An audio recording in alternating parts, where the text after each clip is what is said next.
যে জুলাই আগস্টে যে আন্দোলন হয়েছে, সেই আন্দোলনে আমি মিরপুর 10 নম্বরে অবস্থান করেছিলাম।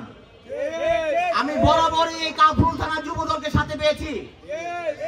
কাফরুল থানার যুবদল 18 জন বক্তব্য দিয়েছে, সেটা বড় কিছু নয়, আরো বক্তব্য দেওয়া দরকার ছিল। আমি আশা করি, আমি এখানে কর্মী সভা যখন উপস্থিত হয়েছি, মিছিলের পর মিছিল ঢুকেছে। যে লোকজন, যে নেতাকর্মী এখানে বসা ছিল, এই নেতাকর্মী এইভাবেই বসা ছিল, অনেক বড় বড় মিছিল নিয়ে ঢুকেছে। প্রিয় নেতৃবৃন্দ, আমাদের বিএনপি ভারপ্রাপ্ত চেয়ারম্যান বলেছেন এই হাইব্রিড সম্বন্ধে কিন্তু ওনার কাছে অবগত আছে। এই হাইব্রিড এবং অনুপ্রবেশকারী কি পরিমাণ ঢুকেছে আপনারা আজকে উপলব্ধি করেন। যে পরিমাণ নেতা কর্মী আজকে আপনাদের কর্মী সভা উপস্থিত ছিল এবং কর্মী সভা এসেছে, এখান থেকে যদি সবাই বসতো, ওই মেইন রোড পর্যন্ত কিন্তু চলে যেত। আছে কি সবাই? নাই। আছে কারা? দীর্ঘ 16 বছর যারা আন্দোলন সংগ্রামে ছিল, যারা ত্যাগী, নির্যাতিত, যারা গুম খুন অ্যাভয়েড করে যারা পালিয়েছিল, এই স্বৈরাচার হাসিনার বেড়াজাল থেকে যারা মামলা খেয়েছে, তারাই এখানে বসে আছে। প্রিয় নেতৃবৃন্দ, আমার প্রধান বক্তা একটি কথা বলেছেন ধানমন্ডি 32 নম্বরের বিষয়ে। 2010 সালে 13ই ফেব্রুয়ারি আমার দেশ নেত্রী বেগম খালেদা জিয়াকে মইনি রোডের বাসা থেকে টেনে হিসড়ে ওই স্বৈরাচার সরকার টেনে হিসড়ে বের করেছিল। বের করেছিল না? বের করেছিল। আজকে 15 বছর পর জবাব কি বিএনপি দিয়েছে? বিএনপি দেয় নাই। দিয়েছে কে? জনগণ। সুতরাং গতকালকে একটা বক্তব্যে আমি বলেছি যে ইট মারলে পাটকেল খেতেই হবে।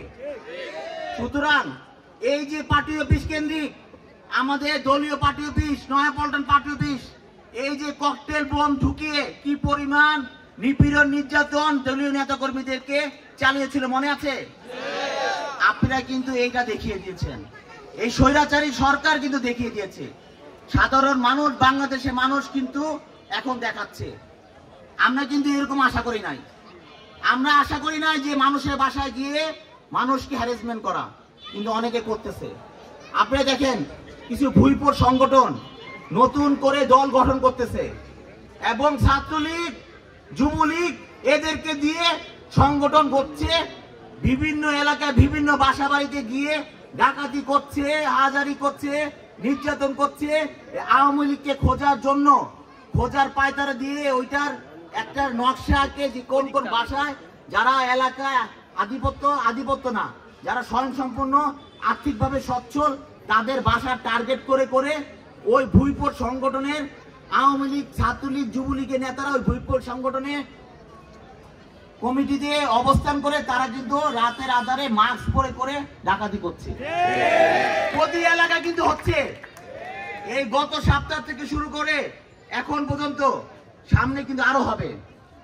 এই বিষয়গুলি আপনারা প্রতিহত করতে হবে। এই বিষয় আপনারা যদি শান্তিতে থাকতে চান, এই বিষয়গুলি আপনাদের প্রতিহত করতে হবে। দীর্ঘ 16 বছর এই স্বৈরাচার সরকার যেভাবে গুম, যেভাবে খুন, যে বিচার বহির্ভূত হত্যাকাণ্ড করেছে, 60 লক্ষ নেতা কর্মীদের আমাদের উপর মামলা দিয়েছিল, দিয়েছে না? দিয়েছে। তারপরে কিন্তু আমরা এই আন্দোলন করেছি। এই জুলাই আগস্ট আন্দোলন অনেকে তাদের ফসল হিসেবে এই ধরনের কর্মকাণ্ড চালাচ্ছে। এই জুলাই আগস্ট ফসল, জুলাই আগস্ট আন্দোলন কি জুলাই আগস্টের না 16 বছরের? বলেন। এই 16 বছর আমাদের বিএনপি ভারপ্রাপ্ত চেয়ারম্যান জনাব তারেক রহমানের নির্দেশে এই 16 বছর আমাদের দলীয় নেতা কর্মী, যুব দল, ছাত্র দল, স্বেচ্ছাসেবক দল সহ সকলে মাঠে ছিল। আমরা কিন্তু এখনো মাঠে আছি। এই ভুইপোর সংগঠনের লোকরা হঠাৎ করে উড়ে এসে জুড়ে বসে এই ধরনের কর্মকাণ্ড চালাচ্ছে। এই ধরনের কর্ম অস্থিরতা, যে অস্থিরতার জন্য এই স্বৈরাচারী সরকারকে আমরা পতন ঘটিয়েছি, ওই অস্থিরতা কিন্তু এখনো আছে। এই অস্থিরতা দূর করতে হবে আমাদের। এই ভুইপোর সংগঠন যেসব বাসায় ডাকাতি করছে, হাজারি করছে, আওয়ামী লীগ খোঁজার বিষয়ে এবং অস্ত্র কথা বলে সিভিলে ঢুকে এবং নানা ধরনের কর্মকাণ্ড করছে, তাদেরকে মসজিদের মাইকে অ্যালাউন্স করে তাদের প্রতিরোধ করতে হবে। এখানে আপনাদের এই যে 14 নং ওয়ার্ডের আকরাম ভাই আছে, ওনার নাম বলতে আমার খেয়াল নাই। আকরাম ভাই আছে থানার সিনিয়র যুগ্ম আহ্বায়ক। এখানে আকরাম ভাই অনুসারী আছে, আপনার সাথে অনেকে রাজনীতি করেন আপনারা। ছাত্র দল আছে, যুব দল আছে, স্বেচ্ছাসেবক দল আছে, সকলে আকরাম ভাইকে আপনারা মানেন। আপনারা এই আকরাম ভাইয়ের সাথে নিয়ে এই ধরনের কর্মকাণ্ড যদি এলাকা করতে না পারে, ওটা প্রতিহত করতে হবে অবশ্যই। বন্ধুরা, দেশ এখনো কিন্তু ভালো নাই। আমরা এই 16 বছর কিসের জন্য আন্দোলন করেছি বলেন? আমরা এই 16 বছর আন্দোলন করেছি, বাংলাদেশে আন্দোলন হয়েছে গণতন্ত্র এবং গণতন্ত্র মানুষের ভোটাধিকার প্রতিষ্ঠার জন্য, একটা স্বচ্ছ গণতান্ত্রিক এবং স্থায়ী সাংবিধানিক রূপ দেওয়ার জন্য আমাদের বিএনপি ভারপ্রাপ্ত চেয়ারম্যান জনাব তারেক রহমান এই 16 বছর যাবৎ আমাদেরকে নিয়ে আন্দোলন করেছে। আমরা কিন্তু এই গণতন্ত্র ভোটাধিকার প্রতিষ্ঠা কিন্তু এখন করতে পেরেছি কি? পারি নাই। এখনো অন্তর্বর্তীকালীন সরকার বলছে যে নির্বাচন নামে কাল গোপন করছে, আজকে কালকে পরশু করছে। কেন করছে জানেন? কেন করছে? ওই যে নতুন ভুইপর সংগঠন তাদেরকে নিয়ে আবার নতুন করে স্ট্যাবলিশ করার জন্য। আমরা কি হেরে যাব বলেন? আমরা যে 16 বছর আন্দোলন করছি হেরে যাব? আমাদের ভাই মরেছে, আমাদের ভাইরা জেলখানা থেকে ডান্ডা বেরি পরে হ্যান্ডকাপ পরে লাশ হয়ে বেরিয়েছে।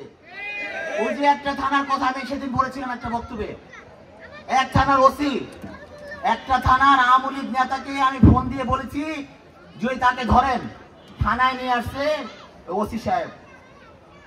পরের দিন আমি ডিসি অফিসে গিয়েছি, ডিসি অফিসে গিয়ে দেখি ওই ওসি বসা।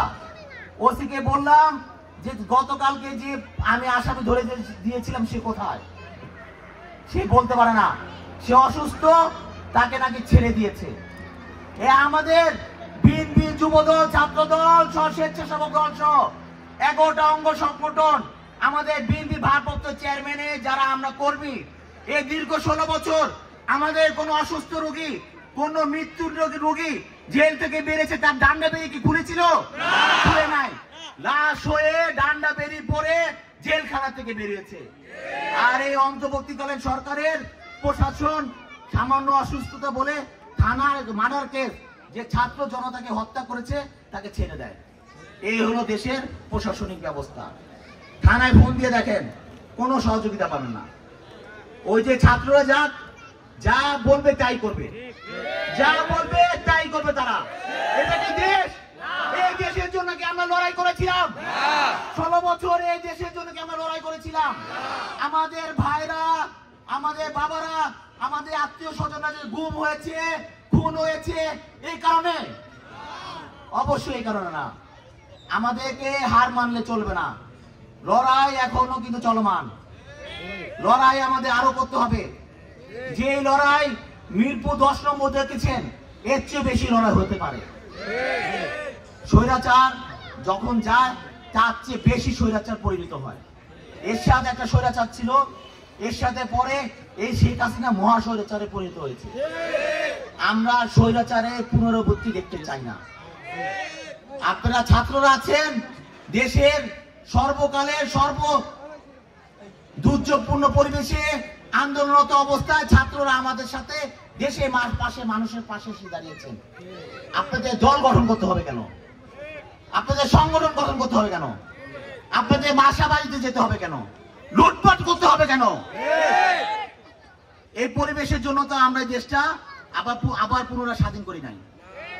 আমরা একটা ভালো দেশ চাই, ভালো সরকার চাই, যে সরকারের অধীনে বাংলাদেশের মানুষ তার ভোটাধিকার পূর্ণ প্রতিষ্ঠা করতে পারবে, এইরকম একটা দেশ চাই।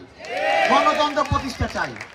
যে গণতন্ত্র প্রতিষ্ঠার জন্য আমাদের বিএনপি ভারপ্রাপ্ত চেয়ারম্যান গত 16 বছর যাবৎ রাজপথে আমাদেরকে রেখে ওই লন্ডনে বসে বসে সারাদিন স্কাইপি করে করে আমাদের এই সংগঠনকে শক্তিশালী করে রাজপথে আমাদেরকে নামিয়েছে, যে গণতন্ত্র এবং ভোটাধিকার প্রতিষ্ঠা করার জন্য।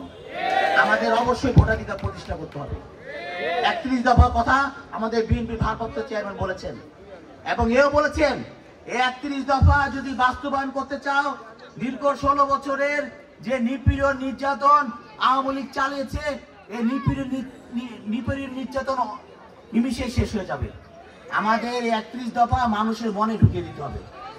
মানুষের মনে ঢুকিয়ে দিলেই আমাদের এই দীর্ঘদিন যে ত্যাগ তিতিক্ষা এবং সুন্দর একটা নতুন বাংলাদেশ আমরা প্রতিষ্ঠা করতে পারবো এবং আমাদের বিএনপি ভারপ্রাপ্ত চেয়ারম্যান জনাব তারেক রহমানকে এই দেশে মাটিতে আনতে পারবো। এই 31 দফা বাস্তবায়ন করতে হলে, 31 দফা বাস্তবায়ন করতে গেলে এখনো এলাকায় অনেক দোসররা রয়েছে, আওয়ামী লীগ দোসররা বিভিন্ন ধরনের বিভিন্ন উস্কানিমূলক বক্তব্য দিবে, ঝামেলা সৃষ্টি করার চেষ্টা করবে। বন্ধুরা, কোনোভাবেই আমাদের নমনীয় হওয়া যাবে না এবং আমাদের মানুষের কাছে 31 দফা বাস্তবায়ন করতে অনেকে দেখবেন যে 31 দফা 31টা ধারা আছে, একটা ধারা বলবেন, সেই জনগণ সেটা শুনতে আগ্রহী নয়, তাকে জোর করে ফোর্স করে শোনাতে যাবেন না, ভালোবাসা আন্তরিকতার সাথে শোনাতে হবে, দায় এড়ানো কাজ করা যাবে না। আমি মহানগরের দায়িত্বপ্রাপ্ত, আমি আপনাকে বলেছি সাধারণ মানুষের কাছে 31 দফা বাস্তবায়ন করার জন্য, শোনানোর জন্য আপনি ওইটাই শোনাবেন, বলবেন যে ভাই করে ফেলেছি, দায় এড়ানো কাজ করবেন, হবে না ভাই। এই দায় এড়ানোর সংগঠন করার কারণে দীর্ঘদিন দায় এড়ানোর রাজপথে ছিলেন, রাজপথে গিয়ে একটা ছবি সেলফি তুলে আমাদের কাছে পাঠিয়ে দিয়েছেন, যার কারণে এই স্বৈরাচারী সরকার 16 বছর ক্ষমতা ছিল। এবং এই জুলাই আগস্ট আন্দোলনে আমরা আপনাদেরকে আর্থিকভাবে সহযোগিতা করেছিলাম কি? করি নাই। আপনারা আপনাদের অর্থ দিয়ে রাজপথে ছিলেন, গুলি খেয়েছেন, নিজের পকেটের টাকা খরচ করে চিকিৎসা করেছেন। এটা কি আন্তরিকতা? আপনাদের আন্তরিকতা ছিল, এই আন্দোলনে আন্তরিকতা ছিল দেখে হাসিনা পতন হয়েছে। এতদিন ছিল না, এতদিন ছিল না। এই 16 বছর এই আন্তরিকতা না থাকার কারণে, নিজেদের ভিতরে ঐক্য না থাকার কারণে এই 16 বছর আওয়ামী লীগ ক্ষমতা থেকেছিল। সুতরাং নেতৃবৃন্দ 10 জন থাকেন, এত নেতাকর্মী আমাদের দরকার নাই। এই যে হাজার হাজার নেতাকর্মী আসছে, কি কাজে লেগেছে বলেন? দীর্ঘ 16 বছর যখন আমাদের নেতাকর্মী দরকার ছিল তখন পেয়েছি কি কাউকে? আপনারা বলেন। যারা দায়িত্বপ্রাপ্ত আছে, যারা ইউনিটি দায়িত্বপ্রাপ্ত আছে, যারা ওয়ার্ডের আছে, যারা থানার আছে, আমি আমার কথা বাদ দিলাম, আপনারা ফোন দিয়েছেন, সে ফোন ধরেনি, মা অসুস্থ, বাবা অসুস্থ, ভাই অসুস্থ, নিজের পেট ব্যথা, জ্বর বলে কালকে ফোন করে প্রোগ্রামগুলিতে অংশগ্রহণ করে নাই। যেসব প্রোগ্রাম দীর্ঘ 16 বছর হাসিনা ক্ষমতায় তখনে রিস্ক ছিল, ওইসব প্রোগ্রামে তারা আসেই নাই। এখন এসে সামনের কাতারে বসে, মিছিলের সামনে লাইনে থাকে। ওই ধরনের হাইব্রিড আমাদের দরকার নাই, আমাদের ওই ধরনের হাইব্রিড আমাদের দরকার নাই। আমাদের একজন দরকার স্বচ্ছ, ত্যাগী, নির্যাতিত, দীর্ঘদিন পরিশ্রমী, মামলা হামলা খেয়েছে এই ধরনের ত্যাগী নির্যাতিত নেতাকর্মী, এবং এই ধরনের ত্যাগী নির্যাতিত নেতাকর্মীদের দিয়েই কমিটি হবে। আমি যখন রাজপথে গুলির সামনে দাঁড়িয়ে যুদ্ধ করতে পারি, নিজের পরিবারের কথা চিন্তা না করতে পারি, আমি এরকম ত্যাগী নেতাকে আমি আমার কমিটি থেকে জায়গা দিব। ধন্যবাদ নেতাকর্মী, আপনাদেরকে অশেষ ধন্যবাদ। আজকের এই 3টে ওয়ার্ড, কাঠগড় থানা 3টা ওয়ার্ড আজকের কর্মী সভা সফলভাবে আবার পালন করেছেন। কিছু সমস্যা হয়, ওটা কিছু না। আপনারা আপনারা ঘরোয়া এবং এলাকা ভিত্তিক আপনারা কর্মী সভা করেছেন। আমরা শুধু শুরুয়াত করে গেলাম, এরপর থেকে আপনারা এলাকা ভিত্তিক বসবেন, ইউনিট ভিত্তিক বসবেন। 7টা ইউনিট আপনাদের আছে, 7টা ইউনিট, আগে 5টা ছিল, পরে 2টা হয়েছে। 7টা ইউনিট আছে, 7টা ইউনিটের কমিটি আপনারা করে আমাদের কাছে জমা দিবেন, এবং যে নাম উপস্থাপনা করবেন ওই ধরনের নামের এগেনস্টে যদি কোনো ছাত্রলীগ, কোনো লীগের কোনো কর্মী ঢুকে, তার দায় দায়িত্ব যে উপস্থাপন করবেন তা থাকবে। আমার কথা বুঝেছেন? 7টা ওয়ার্ডের ইউনিট কমিটি আমাদের মহানগরে ওই যে দপ্তরের দায়িত্বপ্রাপ্ত আছে ইকরামের কাছে জমা দিবেন। এই বলে আমার বক্তব্য শেষ করলাম। বাংলাদেশ জিন্দাবাদ, বাংলাদেশ জাতীয়তাবাদী যুবদল জিন্দাবাদ, শহীদ অমর হোক বিএনপি ভারপ্রাপ্ত চেয়ারম্যান জনাব তারেক রহমান।